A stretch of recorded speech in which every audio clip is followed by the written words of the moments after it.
আসসালামু আলাইকুম। আশা করি সকলে ভালো আছেন। তো একুয়া ভেঞ্চারের পক্ষ থেকে আপনাদের সকলকে স্বাগতম। চলে এলাম আরও একটি ভিডিও নিয়ে।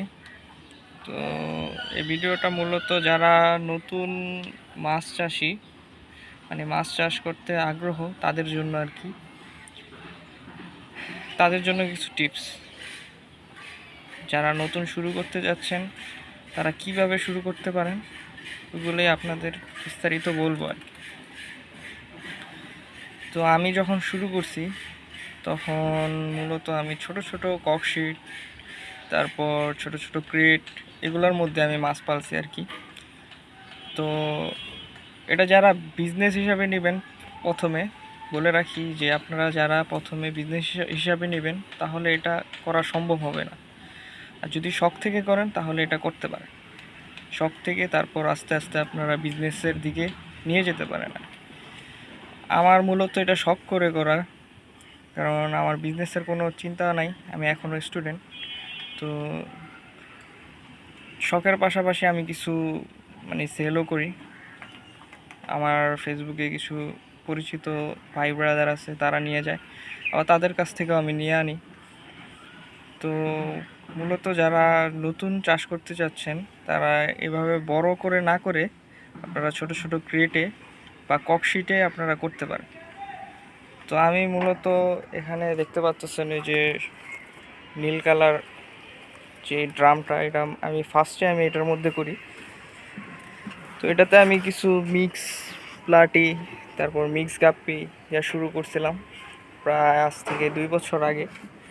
তারপর আমি এখান থেকে এই দুইটা কিনি, এই দুইটার মধ্যেও আমি মিক্স গাপ্পি আর মলি রাখি আর কি।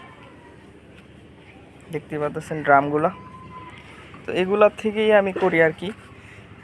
তো আগের সেটআপের পিক আমি দিয়ে দিব, আপনারা দেখবেন যে আমি ওখানে ছোট ছোট বালতি, ছোট ছোট এই যে এই বালতি, এখানে এরকম বালতির মধ্যে আমি করি ফার্স্টে।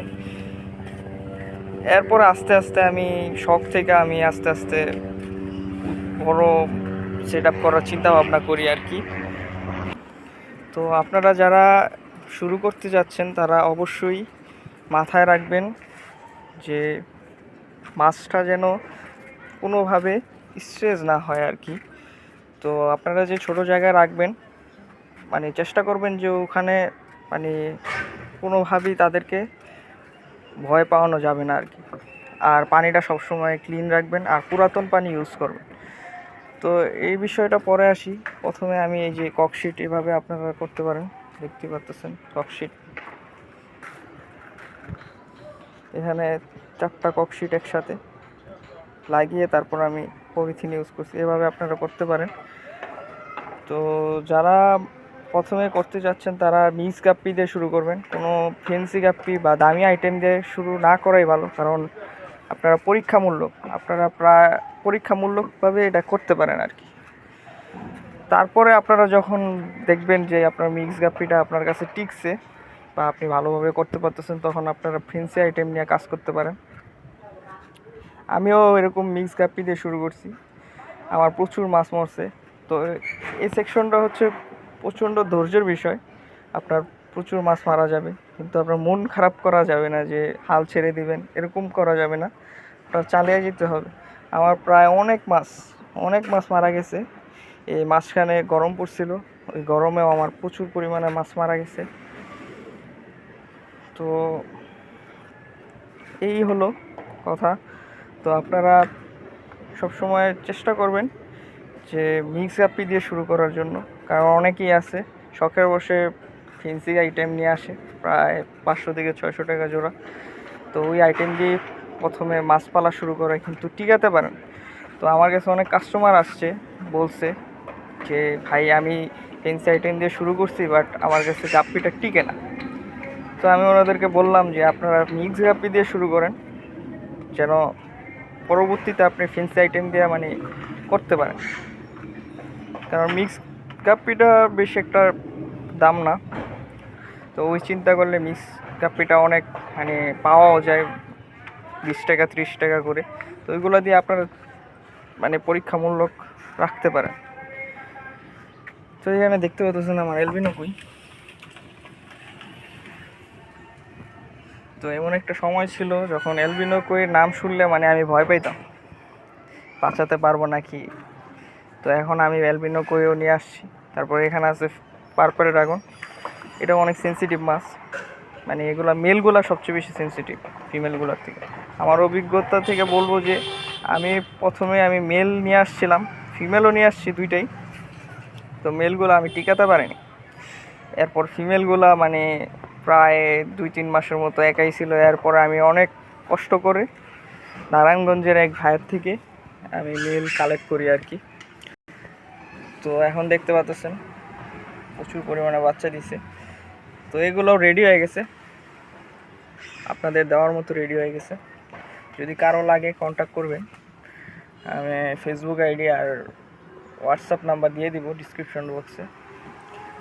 আর অবশ্যই ভাই আপনাদের যদি কোনো কিছু জানা থাকে আমাকে নক করবেন, ইউটিউবে কমেন্ট করবেন, যেন আমি পরবর্তীতে আরও একটি ভিডিও নিয়ে আসতে পারি আর কি।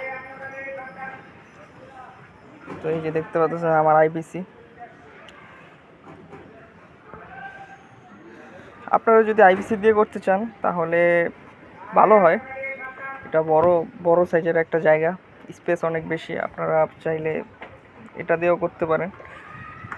তো এই দেখতে পাচ্ছেন এই যে প্রতিদিন আমি এই যে পার্পল ড্রাগনের বাচ্চা এই যে উঠাই, একদম ছোট ছোট বাচ্চা। ভাই পার্পল ড্রাগন রেড আই না, কিন্তু প্রচুর পরিমাণে বাচ্চা খায়। এই যে এই সাইজের বাচ্চাগুলোও, নিউ অ্যাডাল বাচ্চাগুলোও এই সাইজের বাচ্চাগুলারে মানে খাওয়ার ট্রাই করে আর কি।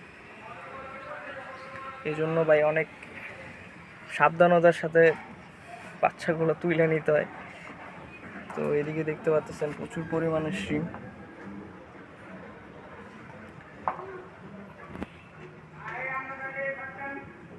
এই যে শিম, তো আপনারা চাইলে গাপ্পির সাথে শিম্পও করতে পারেন। অনেকে ভাবেন যে গাপ্পির সাথে শিম্প হয় না, আসলে হয়। এই যে আমার এখানে পার্পল ড্রাগন আর এই যে অরেঞ্জ শিম, আমি এক আইটেম শিম দিয়েই করতেছি, কারণ আমি শিম্পের জন্য এখনও কোনো তেমন সেট আপ করি নাই। তো এটা তো আনার ট্রাই আছে, শিম প্রত্যেকটাতে প্রতিটা রকমের শিম রাখার ট্রাই করবো আর কি। এখানে অ্যালবিনো কুই, আর এখানে সান্টাক্লজ, এখানে পোলার প্যারট। তো বাহিরে অনেক আওয়াজ, কারণ আমাদের যে বাড়ির লোকেশনটা এটা একটু রাস্তার পাশে, এই জন্য অনেক ফেরিওয়ালাদের সাউন্ড পাওয়া যায়। এই যে মোজাইক প্লান্টস। তো ভাই যারা নতুন চাষি তারা অবশ্যই মাথায় রাখবেন, যে সকল কিছু বললাম ওইগুলো মেনটেন করার জন্য। আর মাছে সবসময় আপনারা গাপ্পি মাছের জন্য পুরাতন পানি ইউজ করবেন, আর হালকা পরিমাণে একটু লবণ ইউজ করবেন, কারণ সব এলাকার পানি একরকম না, এগুলো একটু মেনটেন করবেন। আর প্রতি সপ্তাহে চেষ্টা করবেন যে 50% পানি চেঞ্জ করার জন্য, এটা অবশ্যই করবেন। পানি চেঞ্জ করার মাধ্যমে গাপ্পির কালার, কোয়ালিটি, গ্রোথ ভালো হয় আর কি। আর চেষ্টা করবেন ভালো কোয়ালিটির ফুড দেওয়ার জন্য। কাটা বনে বা বাহিরের বিভিন্ন জায়গায় অনেক হাই কোয়ালিটির ফুড পাওয়া যায়, স্পিরুলা আছে, আর অনেক ধরনের ট্যাবলেট আছে, ওগুলো ইউজ করবেন। আমি আসলে এগুলো ইউজ করি না, কারণ আমি এখানে ব্রাইন শিম আর ডাফনিয়া ছাড়া আমি কোনো কিছুই দিই না তেমন। আর নর্মাল ফুড মানে নর্মাল যে খাবারটা ওইটা দিই, তো ওইটাও আমি যে এখানে দেখতে পাচ্ছেন গুঁড়া করে ইউজ করে দিই, এটা কোয়ালিটি খাবারটা। এই নর্মালটাই দিই, আর প্রতি সপ্তাহে আমি ডাফনিয়া ইউজ করি। আপনারাও যদি ড্রাই ফ্রুট আপনাদের এলাকায় পাওয়া যায় তাহলে অবশ্যই দিবেন, কিন্তু বেশি পরিমাণে দিবেন না, কারণ প্যারাসাইট হওয়ার লক্ষণ থাকে। তো এই যে দেখতে পাচ্ছেন আমার মাশাআল্লাহ আমার প্রতিটা গাপ্পি মানে প্লেফুল আর দেখতে পাচ্ছেন, হাত দিলে আসা পড়ে। এগুলো সিলভার এলো, এগুলো হচ্ছে মিক্স, এখন একটাও নাই, হাত দিলে আইসা বলবে।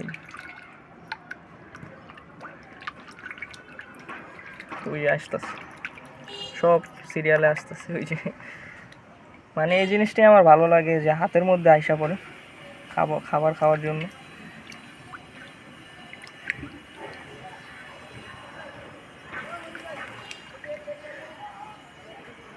তো আজকের ভিডিওটা এই পর্যন্তই। যদি আপনাদের কোনো কিছু বুঝতে অসুবিধা হয় তা অবশ্যই কমেন্ট করবেন, পরবর্তীতে আবার বোঝানোর ট্রাই করব আপনাদের। আর অবশ্যই আমার পার্সোনাল ফেসবুক অ্যাকাউন্ট আছে, ওটা আমি আপনাদের সাথে শেয়ার করব, ওটাতে আপনারা নক করবেন, আর কিছু প্রয়োজন হলে অবশ্যই জানাবেন। তো আজকের ভিডিওটা এই পর্যন্ত। আসসালামু আলাইকুম রহমতুল্লাহ।